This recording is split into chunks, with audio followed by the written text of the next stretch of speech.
મને ઘણા લોકો એવું કહેતા હોય કે મહિપતસિંહ મારા કોઈ દુશ્મન જ નહીં, જીરો દુશ્મન છે, મને કોઈ નફરત નહીં કરતું, બધા જ બહુ પ્રેમ આપે છે. એ મારે એમને એવું કહેવું પડે કે ભાઈ તમે છે ને તમારો કોઈ દુશ્મન નથી, તમને કોઈ નફરત નથી કરતું, તમારી પર કોઈ ગુસ્સો નથી કરતું, દેટ મીન્સ તમે હજુ સુધી જીવનની અંદર કશું એવું કર્યું જ નથી, તમે સક્સેસ થયા જ નથી. જીવનની અંદર તમારે જો દુશ્મન બનાવવા હોય ને તો એના માટે તમારી સાથે કોઈની સાથે ઝઘડો કરવાની જરૂર નહીં. તમે સક્સેસ થાવ, સાચું બોલો, અવાજ ઉઠાવો અને નિડરતાથી કામ કરો.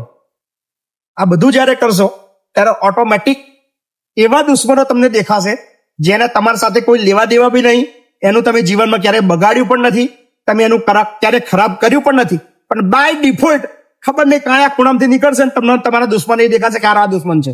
સો આ જ એક જિંદગી છે કે જીવનની અંદર તમારે જો દુશ્મન બનાવવા હોય તો એના માટે તમારે સક્સેસ થવું પડે, સાચું બોલવું પડે, લડવું પડે, નિડરતાથી અવાજ ઉઠાવવો પડે, તો જ તમારા દુશ્મન બને, બાકી દુશ્મન ના બને.